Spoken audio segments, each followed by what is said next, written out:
Hello and welcome to Free Hit, an FPL podcast. I'm your host, Chris, joined by my co-host, Jace. Jace, how was your game week 29? My game week 29 was a success. Really? Especially compared to, some of the other managers out there. I scored a 30. Average was 12. That was with a minus 4. So maybe we should recap where we left everybody, because at the end of last podcast, I wasn't sure if I was going to free hit or if I was gonna roll. You convinced me at the end. I think you sent me one more text kind of after we adjourned and said, I really think you could just make one transfer and be really good. And you know what? You were right. I rolled and didn't use my free hit and ended up with a 30. So pretty good. I know you did well. I didn't know you were on 30 points. That's actually incredible this week. I'm looking at some of the statistics on the screen. The top 10K free hit average was 19.4, and the top 10K no free hit average was 14.6. So people really only gained 5 points on the free hit chip. Not only did you not play your free hit, but you scored 10 points higher than the overall free hit average. And I'm assuming you outscored your sort of quote unquote optimal free hit team from last week. The only thing I can think of is I was really high on Muniz, and that was kind of the one thing that I was teetering on, is I wanted him as a striker.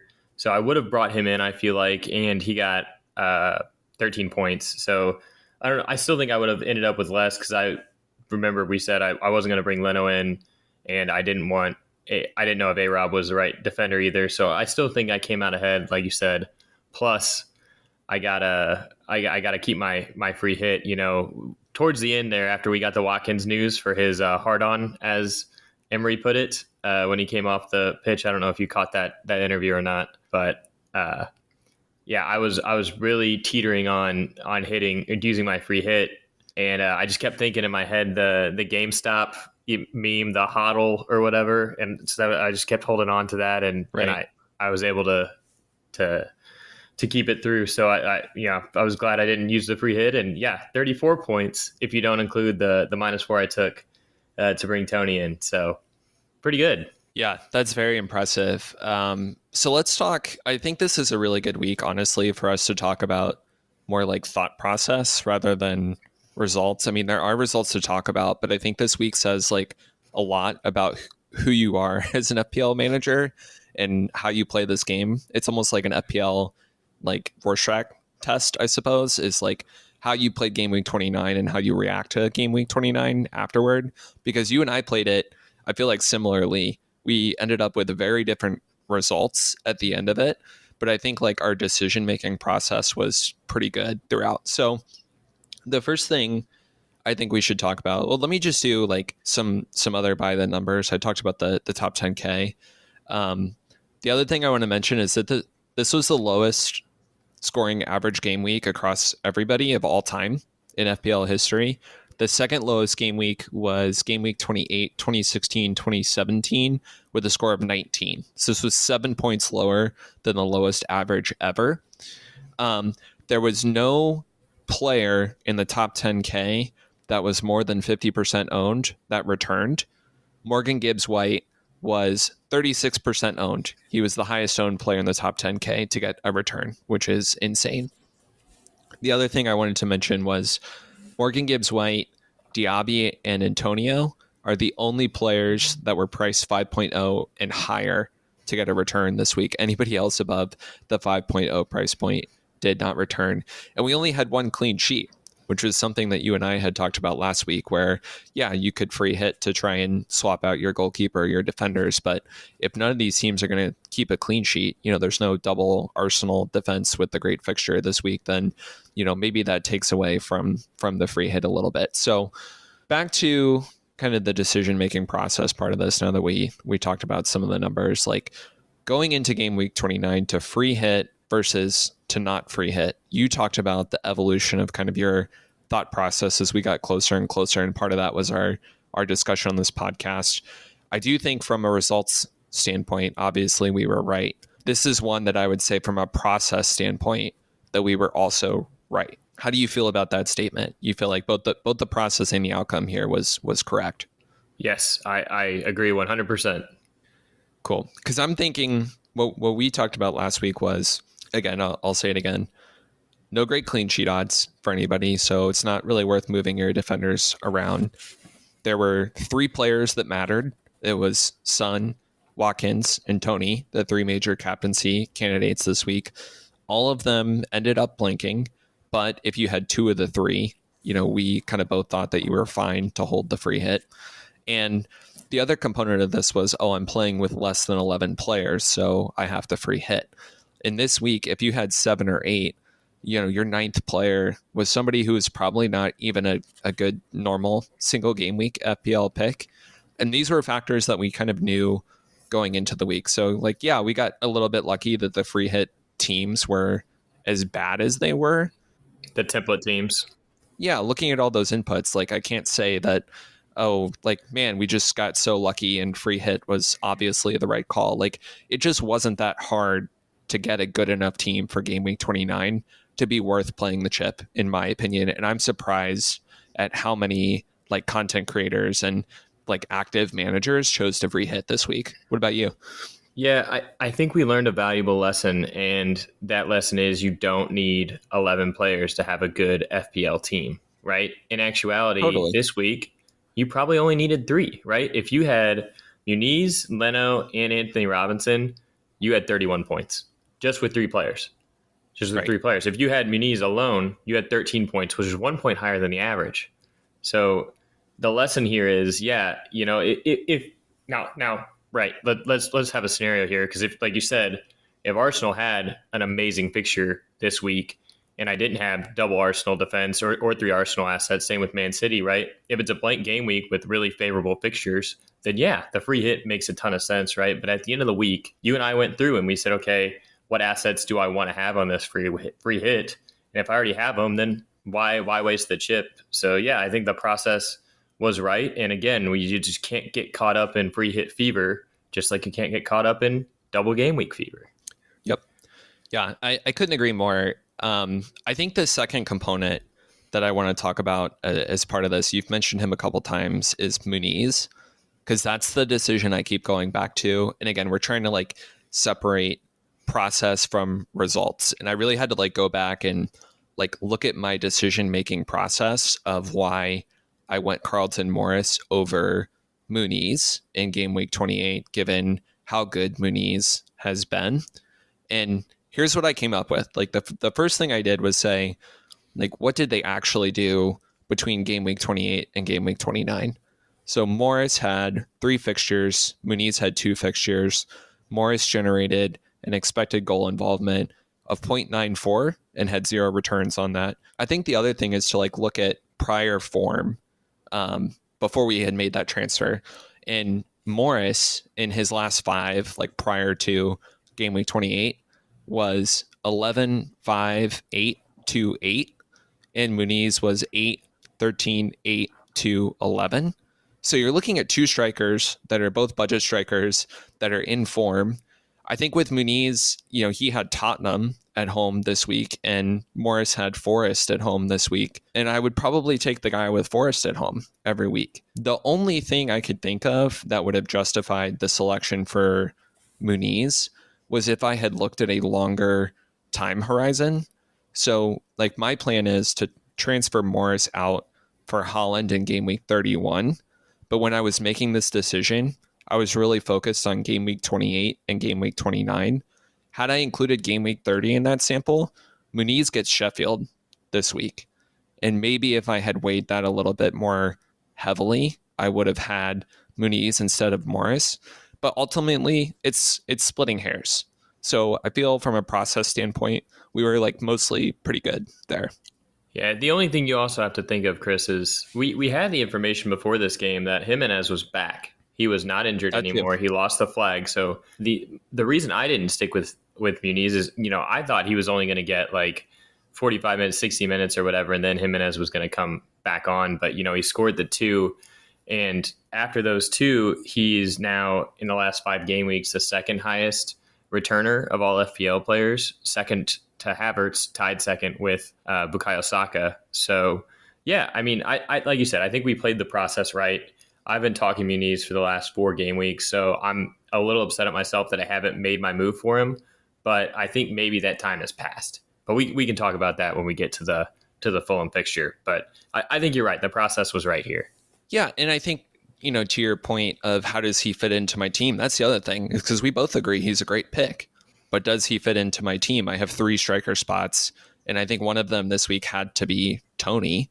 And for a lot of people, like another one was Watkins. So you're really looking at a third spot for Muniz or Morris. And I think that was kind of really a coin flip going into the game week. And if you're playing 3-4-3 going forward, like, is Muniz a pick or not? I don't know. He's clearly the pick if you're playing 3-5-2, but maybe not so much in a 3-4-3. But yeah, we'll talk about that a little bit further. But I think on both counts, like free hit, right process, we got the right outcome. Muniz, pretty good process. Like I said, I think I could have weighed Sheffield next week a little bit more than I did. But like overall, Muniz had some positive variance go his way. And, on a coin flip, it didn't work out. But, that's FPL, baby, right? I mean, That's right. It's a game of variance. So what can you do? Right. Moving on, just a reminder that we do have an international break, so game week 30 won't be until the end of March. There's going to be a lot of people on wild card between game week 30 and game week 31. And also as an FYI, there's a very quick turnaround in the deadline between game week 30 and game week 31. So if you're a manager planning to wild card in either of those 2 periods, just keep that in mind. Biggest fixture to watch probably is City Arsenal in game week 30, which I think will affect kind of wild card plans. I know, Jace, you still have your wild card. Is that fixture kind of like playing into your thought process? It's that fixture, and it's waiting to see what kind of information we get on the double game weeks, because I hear on some of the content creators out there that there might be one in 34, there might be one in 37. Arsenal might be involved in that one in 34. So just something I want to wait and see, since we have the international break, on when I want to use the wild card.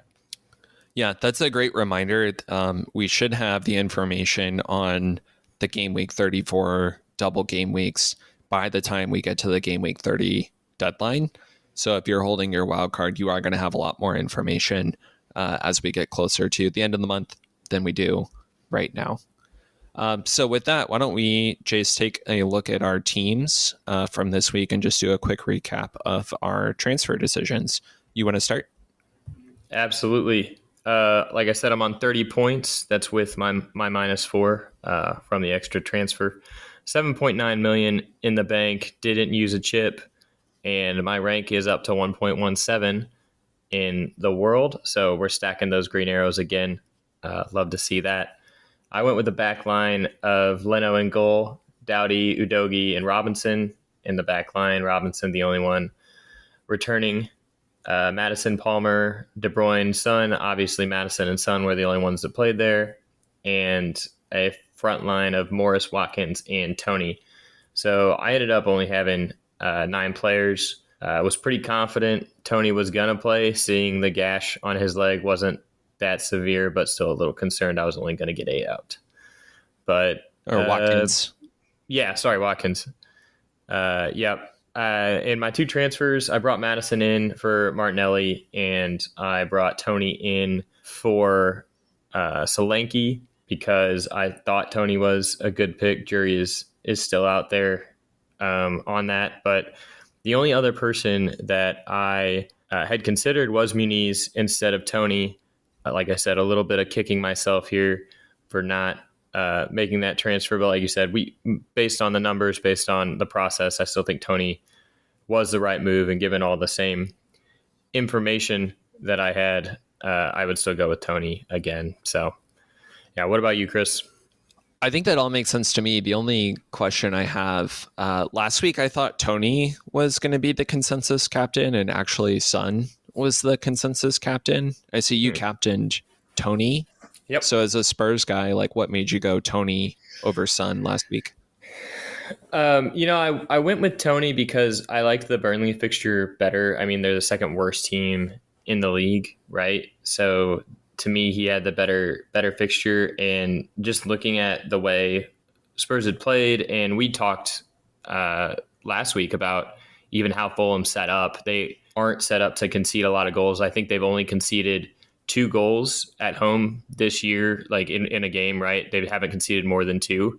So I didn't think there was a haul in the cards there. So I figured Tony was much more likely to bank some points than Sonny was. So that's why I went with Tony. Yeah, I think I agree with that being a better fixture. That's hard to argue, just given how bad Burnley have been this year. So I think that's a totally reasonable captain. And like I said, frankly, I was surprised that the disparity between Son and Tony was as high as it was. But Yeah. that probably speaks to recent form, given Spurs playing pretty well overall and Brentford disappointing overall. Yeah, I looked at the numbers, and I think Brentford at home is 4th in the league for not goals allowed, right? For not allowing goals scored, whatever you want to call that stat. And again, I just didn't. Or Fulham, sorry, Fulham was 4th for not conceding goals at home, so that also weighed into my decision. So it was strictly, again, a numbers-based decision. Try not to go with gut feeling there, not overcomplicate it. Yeah, I think that's a good call out to take a look at home and away splits, especially for offenses and defenses. Sometimes that does matter quite a bit. And Fulham do seem to be a much better home team than they are on a neutral ground or away. So agree with you there. Let's go to my disaster of a team. I ended up on 13 points with a -4, puts me at 9 for the game week. Despite 9 points, relatively small red arrow. I think I went from like 415K to 499K. So not too bad given how low my points total is. I started Areola in goal with 3 points, Porro and Doughty each with a point. Region, who we'll talk about, I've been really hyping him up, and he really let me down this week with a -3.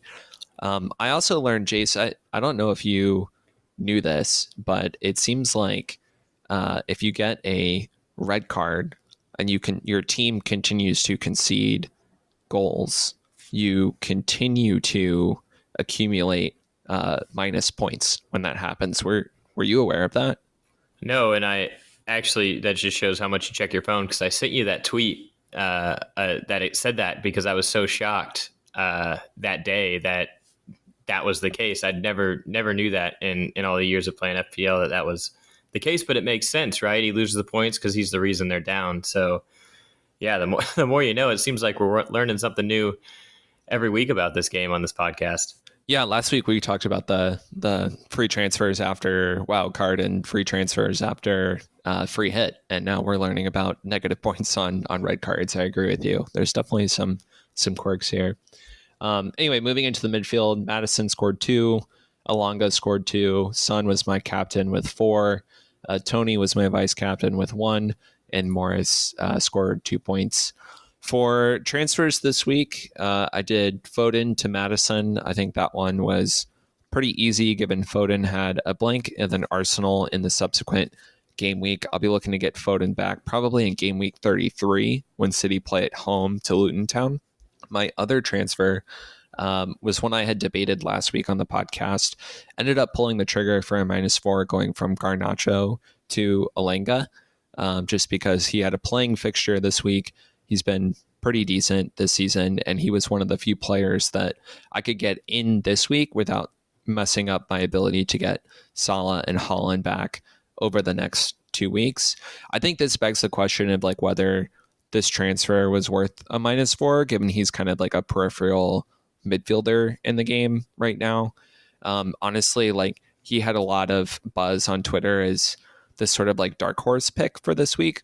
And like, I'm not going to lie, I feel like that kind of influenced me when I started seeing him in a lot of like free hit teams on X or Twitter or whatever.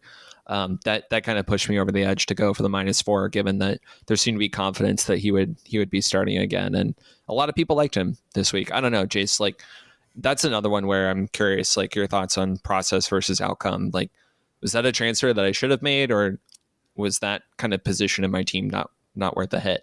I think it's, in hindsight, it's easy to say that you shouldn't have made that transfer. I was going to actually ask what the hype was with Alanga, because you were not the only one that brought him up. I saw him on Twitter as well when I was checking for some early news and some potential leaks, and he was all over the FPL Twitter, and I really just couldn't understand it myself because he wasn't anyone that I really considered. So I didn't really see it in the first place, but you seem to have at least done the initial work, if not getting a little swayed by the content creators later on in the week. But yeah, I wasn't sure there. Well, I think last week I mentioned his underlying numbers. He's about like zero point 0.4 expected goal involvements per game, which is like not an elite FPL assets. Typically you look for like at least 0.5 goal involvements per game to kind of get into that tier of, okay, I should probably, own this player. This player is a really good asset. It made sense for me, given that, like I said, I was not playing the free hit. So it was an opportunity for me to get an additional player for this week without messing up my team structure for the future. And I think the way that I thought about it was you can't win the lottery if you don't buy a ticket. And basically taking -2 between Garnacho and Elanga, I think I was willing to do that to buy a ticket. I mean, sure. Luton let up 4 goals in the previous game. So a return for Elanga, this week, and he's got Crystal Palace home next week. He might play over Saka versus, Saka at Man City. I'm not sure yet. I think there's a case to start Saka there as well. But yeah, I just felt like I had to put myself in a position to get lucky, whereas like Garnacho was sort of a known quantity at 0 points. So that's the way I thought about it. High upside, low floor, but doesn't really cost me that much to invest. And like I said, it was a net -2. Yeah, no, that makes sense.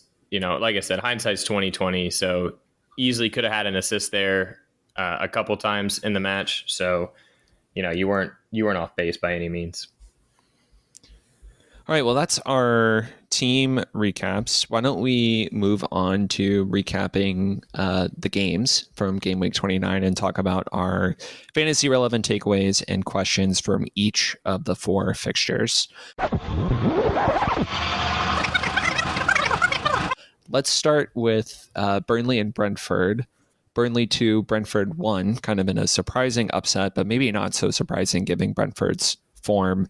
Our question here is, if you are wildcarding game week 30 and game week 31, is Ivan Toney the only Brentford asset worth considering for a wildcard? I would even ask, is Ivan Toney in your wildcard team at this point? No, not at this point. Not for me. I don't like what I've seen from him over the last 4 game weeks, if I'm honest. I don't like the position he's taking up in the field. I don't really feel like he's putting himself in a position to score. And I don't know if that changes for the better with Mbeumo coming back from injury. Yeah, I think Mbeumo is a good point here, because if you wildcard 30-31, you're not going to get a lot of information on Mbeumo and how he's playing and sort of like where he's at in the team. So he's a tricky one for me. And I also agree with you, how does that relate to Toney? I think it's sort of a question of recent performance bad for Ivan Toney, clearly, but upcoming fixtures from an attacking standpoint, pretty good. He has home Man United, home Brighton, away Villa, and then kind of the big ones that I want him for are game week 33, home Sheffield United, game week 34, away Luton Town. Now, as good as those are, the other thing I would say is Brentford is one of the few teams who don't have a double and don't have a blank for the remainder of the season. So on wildcard, if we get information related to players available in game week 34, there might be better options than Toney if you've already played your free hit. Yeah, that's fair. And just the other thing I want to mention here with Toney too is the expected goal numbers too seem to be down. So it's not just that he, from an eye test standpoint, looks bad. He just doesn't seem to be kind of as prolific or shooting as much as we're used to seeing in his, let's see, since game week 25, he played he had a double game week with both Liverpool and City. Game week 26, 0.47 expected goal involvements. Game week 27, 0.24. Game week 28, 0.03. Game week 29, 0.49. Now, having said that, he played West Ham, Chelsea, and Arsenal, which aren't, easy games by any stretch. But like I said, when you average less than half a goal involvement per game, that's not very good for your FPL prospects. So I don't think he's a sell for me, but I don't think he's going to be a buy And I wouldn't blame you if you didn't take him on wild card. I guess my question is, like, what other forwards should we be thinking about that are not Ivan Toney? Yeah, good question. Right, in one of those could be Didi Fofana, right? Who did score and has returned in those last two, and he's looked really good for Burnley. I know that's not saying a ton given the quality around him, but to me, he looked better than Ivan Toney did in this match. Right, easy to say being up a player, but he was making the right movements, looking more like a true forward as opposed to a false nine, which is what to me it seems Tony's trying to play, or if it's not just a straight 10 in the midfield. So yeah, I think there are a few different ones you can look at. One of those being Muniz, right? Yep. You've got a few other options who are the big ones, Solanke, Erling Haaland. I don't think we're hurting for forwards at this point in the game. I mean, even Chris Wood, potentially, given that he returned against Luton and seems to be starting. But I don't know that you need that third forward spot in the first place. Maybe there's a better midfield option than just Tony. So I'm not dying to have him on my wild card team. He hasn't really shown me much, as you just explained from the metrics. So I guess we'll see. But for me, he's not my wildcard team right now. Yeah, I'd agree. I think it probably depends on the game week 34 fixtures. But one thing I could see is if you're on Solanke, keep Solanke until game week 33 and then go to Tony. Their fixtures sort of flip pretty nicely, where Solanke has some easier games up through game week 32. Then you would go to Tony. I don't typically like booking a transfer on a wild card, though. So it might be worth just going Tony early. But I even think somebody like Muniz, who's been largely forgotten after his injury in some of Liverpool's blank game weeks, he should probably be top of mind given that they play Sheffield United in game week 31. So yeah, I think Tony's an option, not a must own. As an owner who's not going to wild card, like I said, I don't think he's a sell. I think he's a hold at this point. But if you're in the market to buy another forward, I probably wouldn't go there. I agree with you. Yeah. Before we move on from Brentford Burnley, do I get to say I told you so on the Reguilon move? Yeah, I'll give you 60 seconds. Go for it. So three episodes ago, I said, fine, go with Reguilon, but he's kind of petulant and he was going to get suspended. Little did I know he was going to get a red card just in the first 8 minutes of this match. But I think if you look at his last 5 matches, he's only amassed 4 points. Is that correct? I hate to say it, but I think if you look at his last 4 matches, he has 0 points. 0 points. Sorry. He missed out against Arsenal. That's right. With an injury. So that one is a little bit difficult. But yeah, in 26, he was -1. 27 against Chelsea, he had an assist. He had 4 points. And then against Burnley, he had a -3. Yeah, all this just to reaffirm my fuck Reguilon agenda. And now we can move on. I will say in Reguilon's defense, which I'm just going to die on this hill for the rest of the season, I guess, his expected goal involvement numbers for a defender are still pretty good. He's averaging 0.2 per 90 overall, including some shots in a couple of games as well. So I'm not going to sell him. I'm going to bench him. I can't blame anybody for selling, but my thought is if I can hold him for Sheffield and Luton upcoming, I think those are good fixtures, and I'm hopeful to sort of get my money back from this week. And honestly, if he was going to go out and get a -3, I'm glad he did it this week when he was 60% owned in the top 10K and a bunch of people had him in their free hit teams versus a week where I was the only one on him and it would have just impacted me. So honestly, he took one for the team is the glass half full way to look at it. I think that's what you texted too. So yeah. Fair enough. All right, we can move on now. Awesome. Next game, Luton 1, Forest 1. Are there any Forest assets that you think are interesting given their upcoming fixture run? They also just got docked points, so this could go. They could be a team playing, all the way through game week 38 for survival, which those teams tend to do well against some of the lame duck teams down the stretch. Just something to keep in mind. But are you thinking about anybody on Forest for wildcard 30 or 31 or not really? No, I don't think so. I put on here potentially Gibbs White And I think there are better assets that fill his role, the cheap midfielder. I mean, he's 5.7, and you've got Cole Palmer and Garnacho, who are much less, and even Alenga, like you said. So if you're looking for an enabler in the midfield, I don't even know if he's who I go to, not on a free hit. So no forced assets for me, although if Wood maintains his form, keeps scoring, keeps starting, and kind of solidifies that spot in front of Owoni, then maybe I look. But right now, I don't think so. What do you think? Yeah, I still think Gibbs White is interesting depending on your team structure. If you're still in a 3-4-3 and Gibbs White can be your fifth midfielder, I don't hate it given their fixtures and kind of the imperative for their team to improve. But he probably would not make my first choice 11 on a wild card team. I think in addition to City, Arsenal, Liverpool, you're really going to be looking to attack the double game weeks in the near future between game week 34 and game week 37. And that's probably where I would spend my wild card kind of juice and my free transfers in that time period. So none for me. On the flip side, I also wanted to talk about a lot of people have Carlton Morris and Alfie Doughty now that they're trying to get out.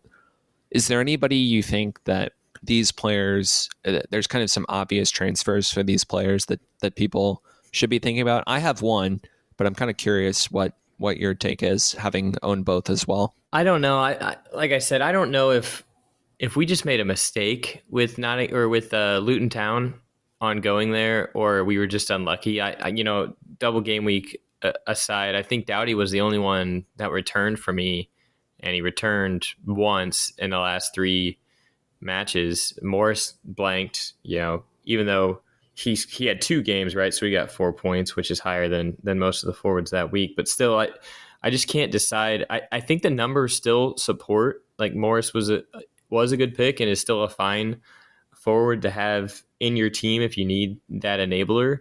But I think Doughty's got to go. He went off at halftime with a hamstring injury. So I think there's a move there for, like you mentioned, a cheaper defender. I'm curious to see who that move is, who you got locked in there. Yeah, Doughty was the one for me that I think is also in like more immediate transfer out.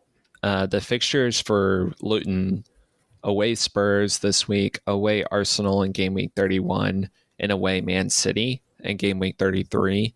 So I think what you want to do is try and divest as quickly as possible. For me, Morris is going to become Holland because I transferred Holland out for Morris back before the double game week. Doughty, I think the guy that makes the most sense for me is Gusto from Chelsea. They have Burnley and Sheffield in 2 of their next 3. And after the FA Cup results, they're going to have 2 double game weeks down the stretch.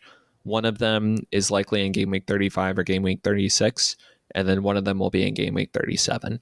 So I think Chelsea assets are actually going to be very popular. I'm considering a hit actually even this week to move from Doughty to Gusto, just so I get the Burnley fixture kind of on the front end of that run. So if you're stuck with Doughty, I think Gusto is an obvious place to go that would set your team up for the stretch run. And you're trusting the Chelsea back line? I don't trust the Chelsea back line. I trust Gusto. Having watched him, I think he is legitimately very good. And he's been able to accumulate assists and bonus points even when Chelsea have not kept a clean sheet. And it's one of those cases where I think the eye test does actually match the bonus point system, where I'm watching him and I am like, oh, he's one of the best players on the pitch. And the bonus point system seems to reflect that for kind of the outside fullbacks. So I don't necessarily know if it's like a clean sheet play, but I think you're going to have really good clean sheet odds against Burnley and Sheffield. And then in the double game weeks, I think you're looking for him to play 90 in both games and potentially come up with an assist. And, you're looking at like a 10-pointer. Of the Chelsea defenders that scored in the FA Cup tie against Leicester, Gusto was not one of them. That's true. I mean, Disasi kicked it into his own net, so maybe you could go there, pick him up. What is he? I'm just saying, at least he knows where the goal is. Okay. He knows where the Chelsea goal is. Certainly, he's also really good at picking out the opposition players in our own half. I would say if you got bonus points for that, he would definitely be a pick in FPL. But no, I think Gusto is definitely the guy from Chelsea's backline. You could also go Petrovic, but I probably wouldn't take a hit for a goalie. But maybe on wild card, I think he's actually a decent goalkeeper pick for the end of the season. That's something I wanted to talk to you about next week when we're planning for the wild cards. With Sanchez playing in goal this past weekend for the FA Cup, do you think that position is up for grabs, or do you think he's still got it on lock? No, I think it's Petrovic. Sanchez has been really bad on the ball this season, and I think Petrovic has been not only good at shot stopping, but also is like clearly much more comfortable with the ball at his feet. So I think it's Petrovic's job to lose. I would feel fairly confident transferring him in. All right, fair enough. Well, we can stop talking about Chelsea, I guess, since they didn't play this game week. But the more you know.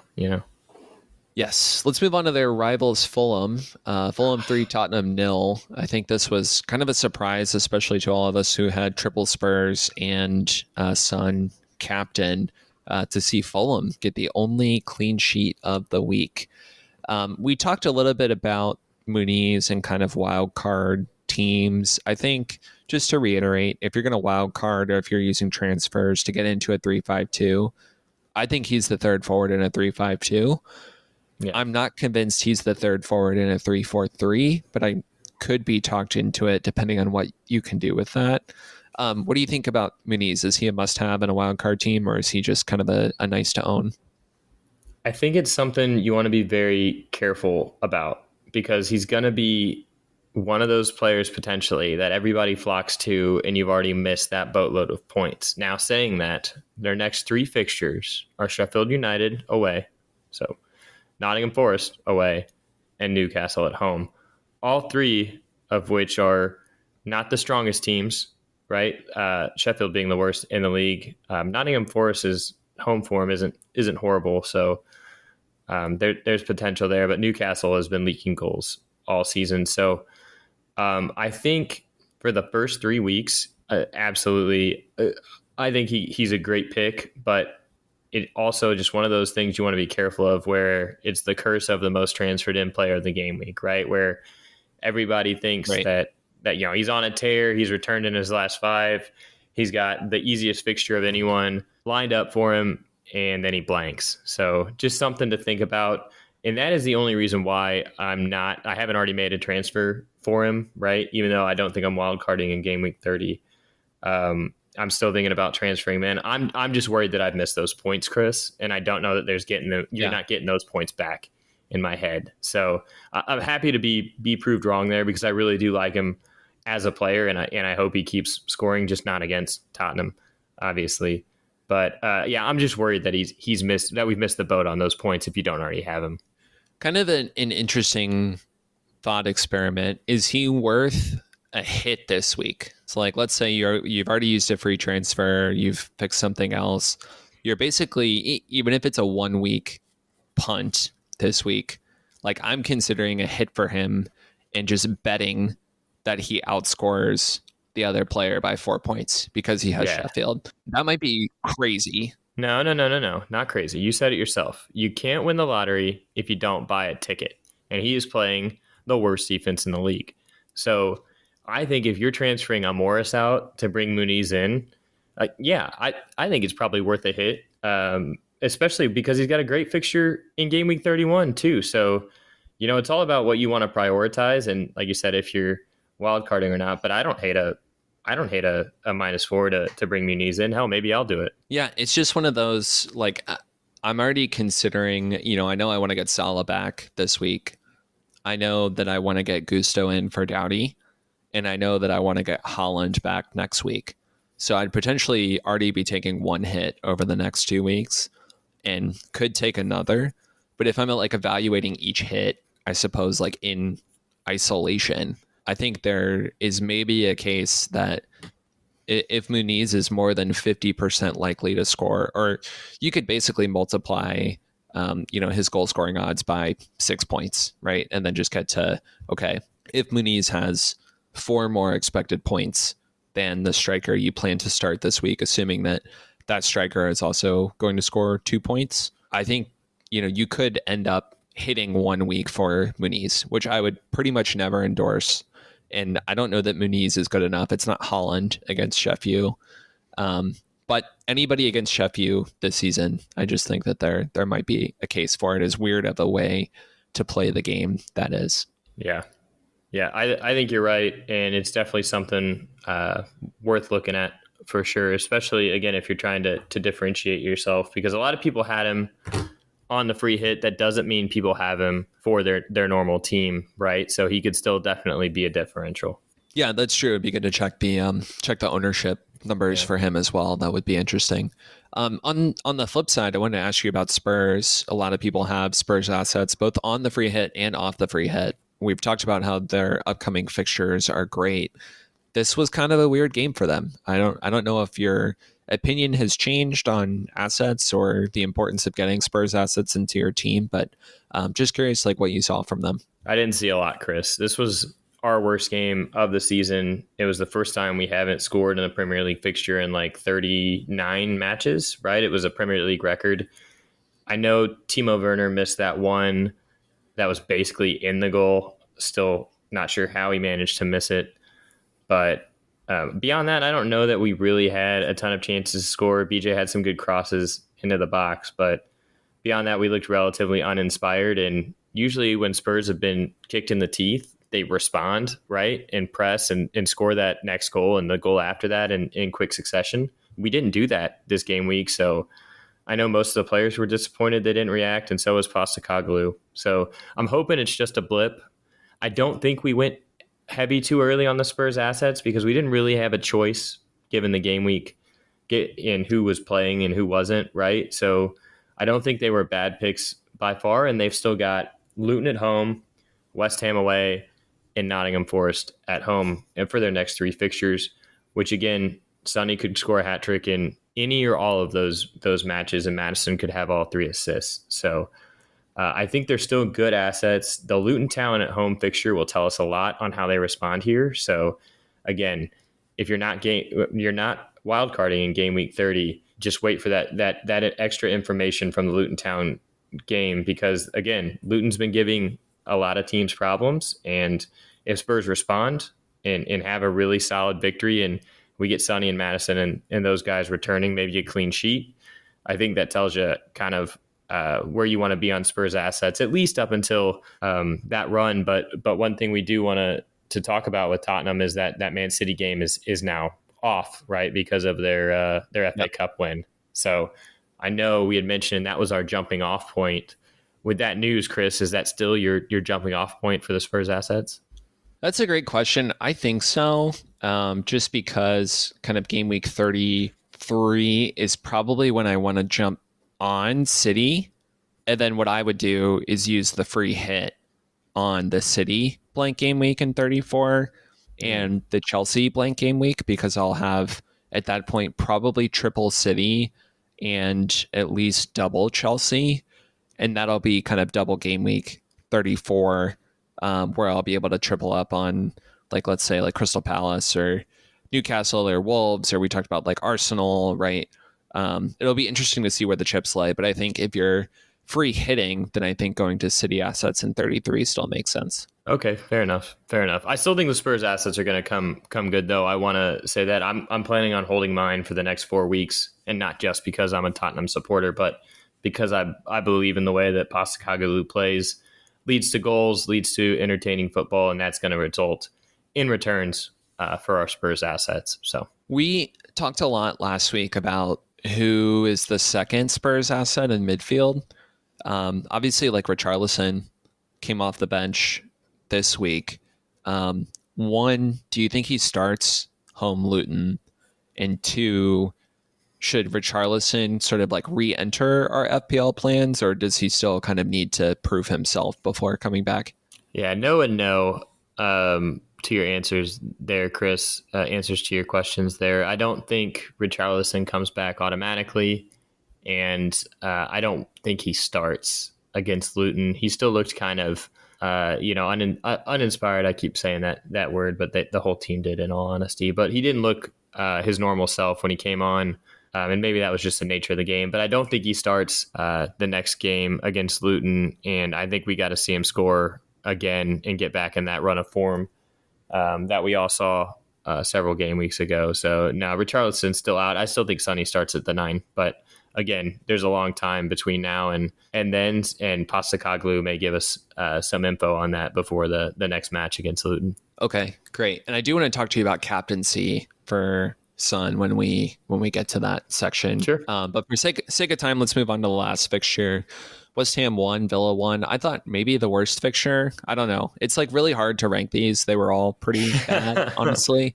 They were all bad. But I just hate the way West Ham play, and like it's very difficult to watch them. Even like 1-0 up against Villa, that would be a great result for them at home. Kind of cements their Europa League, Conference League hopes, and they just sat back, and Villa just came at them. Yeah, that's a little unfair though, Chris, because West Ham were very unlucky to not score 2. I don't know if you saw the 2 goals called back, but they were called back for the stupid handball rule, right? That favors defenders but doesn't favor forwards. And I think it's unlucky that they didn't win 3-0 instead of 1-1. I get what you're saying about the way that they play, and a Moyes team typically doesn't concede as many goals as they have been. But I do think it's unfair to judge them harshly on this game week because I think they were pretty unlucky to get a couple of those overturned. Yeah, that's a good point. The VAR check at the end in extra time, I think that's VAR of the season, right? You think that's worse than Diaz? Oh man, yeah, that's a good question. But we need they have the Puskas for that's the best right. goal. Yes, like a Razzie for refs. Exactly. Like best VAR check. That's right. That'll be, a controversy on Sky Sports. But speaking of handballs, Chris, and I have to bring this up. I know it's not FPL relevant, but did you watch the game? Because in the 24th minute, I saw something that I hadn't seen before in professional soccer. I saw Bailey intentionally try to get a handball called on West Ham. He had no one in the box. He was presumably trying to get a cross in, saw he had no one to cross it to, and in the 24th minute, he just flicked it and hit the defender's hand, I think it was Souček, with precision out and trying to get them a handball call. And I've just never seen that before. I thought if that's his strategy moving forward, maybe we should be on Bailey. That's pretty special, and that helps our boy Doug Luiz too on penalties. That's right. So it's sort of a case for the Aston Villa double up. I feel like I have seen players do that before, but maybe not as blatantly as Bailey did. I mean, it was like clearly called out on the broadcast, if I remember correctly. Yeah, it was just something where I was like, man, I don't know that I've seen anyone just try it that obviously, because he was doing nothing else but try and get him called for a handball. So I don't know. Should that be a bookable offense? For the offensive player to try and get a handball? Yes. I don't think so, because it's a defender's responsibility to keep their arms kind of like tucked inside their body, right? I mean, that's how, if you defend with the proper technique, then even if it hits your arm, it won't get called if your arm is directly in front of your body. So I feel like it's I don't know. That would be a tough one for me to book the offensive player for, and it'd be so hard to legislate. Like you can't legislate the intent of the offensive player very well, or at least without a lot of debate. I don't know. What do you think? Yeah, I don't know. If you can get him for trying to get a penalty for diving, then I can't see why you can't get him for trying to get a penalty for an intentional handball. But, I guess the jury's out there, and maybe they make a different rule next season, and that can affect how we pick our FPL assets. But look for Bailey for potential assists on penalties from Douglas Luiz for his intentional handballs. That is the level of insight that you're only going to get here. That's exactly is right. Which wingers are intentionally getting handballs on defenders that are going to help your penalty takers. That is free hit and FPL podcast. You're very welcome. Back to FPL relevant stuff in addition to the penalty thing for West Ham Villa. I guess we just continue the Ollie Watkins discourse because we've talked about him every single week of like whether he's a keep past game week 31 or not. After this game, in a couple blanks, like where are you on Watkins? Yeah, it's a real sticker twist moment because he does have Wolves next, but then he's got City in game week 31, Brentford in game week 32. So If you can bench him against City, I think maybe that's the move. I know we've asked potentially is he fixture proof or not, but he's blanked in the last two, and beyond a couple quick turn hits, I don't know that I saw anything crazy against West Ham, and they've got a pretty bad defense, and we didn't see much against Tottenham. So maybe hold the wild card until 31, so you can see the Wolves match and see if there's any pattern or any show of change. I think I'm off Watkins at this point. I think he's expensive. He's $9 million, right? And I think there might be better performing options there. Chris, you're obviously off Watkins, right? So I'm guessing you're not making any waves trying to get him back into your team right now. Yeah, I'm just looking at Man City away, game week 31, Arsenal away, game week 33, and kind of like considering Watkins' performance against better teams. I think he's the guy that's put up a lot of volume against bad teams, but I haven't seen him consistently perform against like the top half of the table, for example. And Villa have a little bit tougher run in. Even after Arsenal in 33, they have home Bournemouth, home Chelsea, away Brighton, home Liverpool, away Palace, which is like not terrible, but not great. So I just think there are other options. I would probably move off him. But some people have a lot of team value tied up in him. Some people had him at 8 million. He's now 9. Maybe that lets you get somebody else. So I can't blame you for holding. But I think just like given the fixtures, it's probably somebody that I'm not going to keep down the stretch. How about on the West Ham side? Anyone you're considering for a game week 30 or game week 31 wild card? I think none for me. But I don't know if anybody has caught your eye. No, I don't think so. I think there's too much money tied up in assets that you would look towards, like Bowen. But even he's not really been returning. I think I'm out on West Ham right now. Yeah, Newcastle away, Spurs home, Wolves away, Fulham home, Palace away, Liverpool home, Chelsea away, Luton home, City home. Again, not great, but not bad. Bowen is maybe the guy to look at, but his price is now 8 million, up from 7 million. Might not be worth the additional justification there. I will say, I think when Graham Potter becomes the manager for West Ham next year, I'm going to be a lot more interested in Kudus and Paqueta than I am right now. Kudus would be one that I would look at because he does at least look like he wants to score. He looks dynamic. He takes some pretty ambitious shots. I think he'll be a great player next season. Yeah, I'd agree with that. All right, well, that's all for the games from last week. Let's quickly talk about transfers under consideration and captaincy candidates. Ladies and gentlemen, this is your captain speaking. Again, we are 2 weeks away from the FPL deadline, so we might consider standing pat until then. Honestly, I think like one thing I wanted to mention was you will typically make mistakes in this game after bad game weeks rather than after good game weeks. And pretty much everybody had a bad game week. So I think there are a lot of like itchy trigger fingers out there. And honestly, what I would say to that group is like actually take a break this week from FPL. Like literally go do something else. Go do March Madness brackets. Go like touch grass outside. Like it's even hard for me as like the hardcore FPL person to just like take a step back and not immediately, make a transfer. I think you'll be better set up for the stretch run just by taking a break. I don't know. Are you going to take a break this week, Jace, or are you going to be like dialed into the international break? Yeah, I'm going to be dialed into the international break, but only so far as to watch the teams that I want to watch, right? I want to watch England play. I want to watch the US play. But beyond that, FPL wise, I'm going to let it breathe. Like you said, touch grass. I'm going to collect my thoughts though on the plane ride home and really see who I want to prioritize to bring into my team. I want to have 2 in each line and figure out how I build a team around them. I think when I'm planning for a wild card, I kind of succumb to like the gift card fallacy, right? Of like, oh, I have this gift card. I could get this really nice jacket that's expensive, but it's nice. Or I could get like 5 small things and you kind of lose the forest for the trees.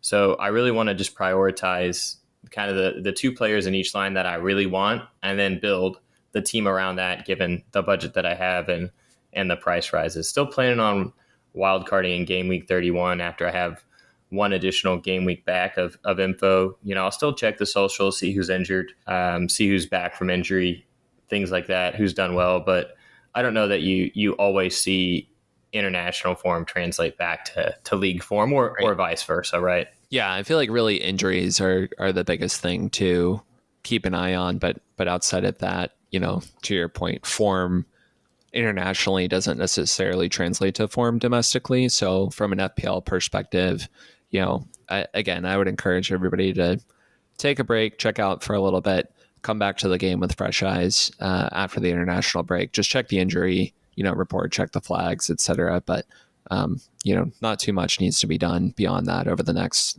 couple of weeks. So with that being said, who are you thinking about from a transfer perspective? I know you mentioned 2 guys per each line. Is that next week, or is that kind of your wildcard 31 team?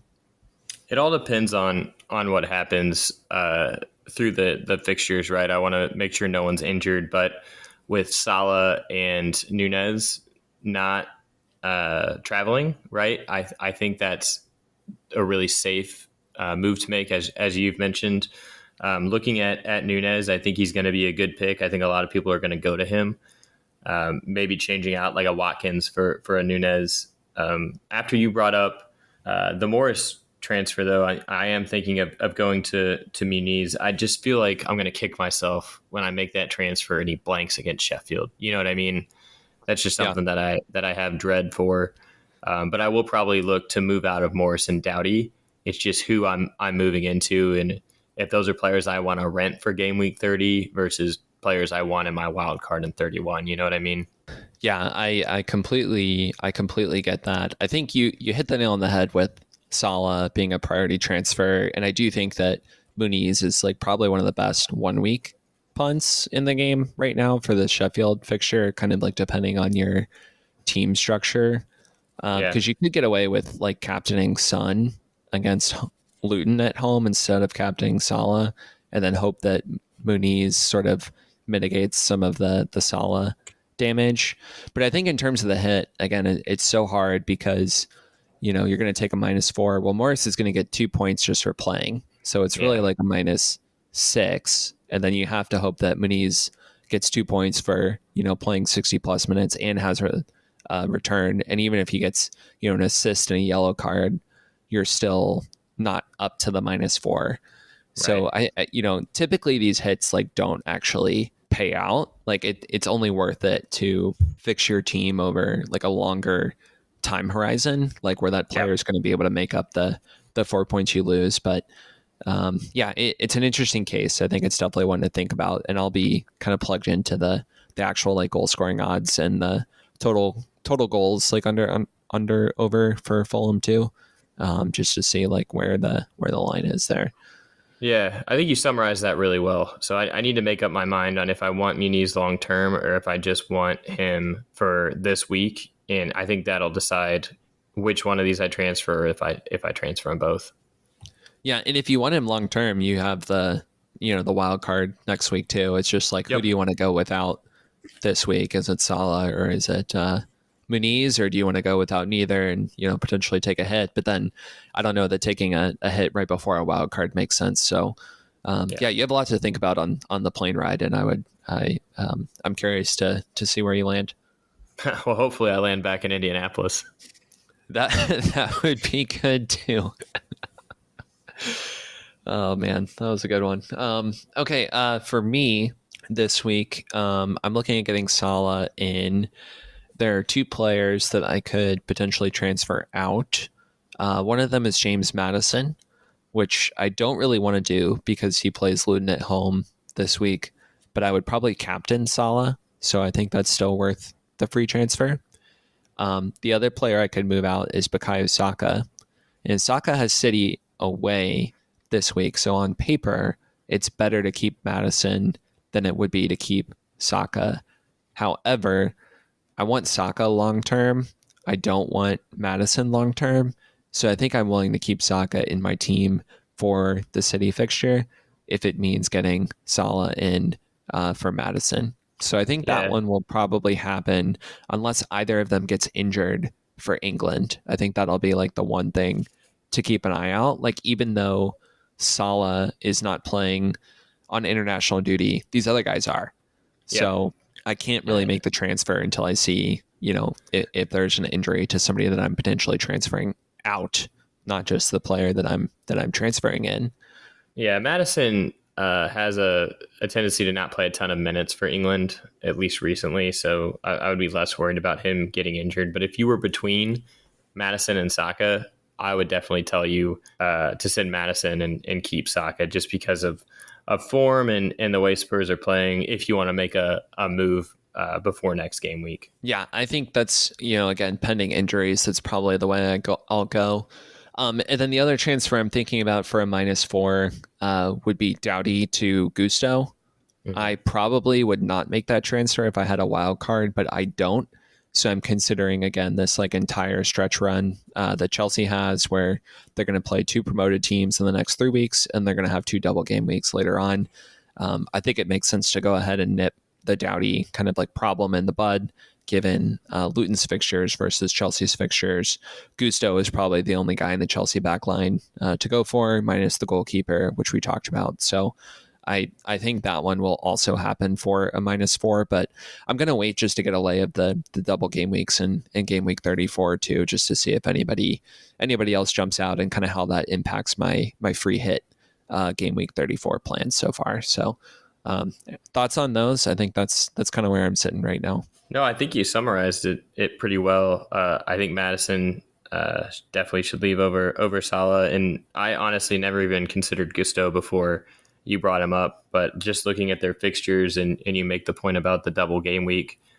If I want a Chelsea defender, I mean, that's a great move, especially to get out of the Doughty problem. And I do have a wild card, and I'm still looking at making that transfer or one similar to that. So no, I think you've kind of narrowed it down to the right two to help your team the most. But again, best wait and see what happens.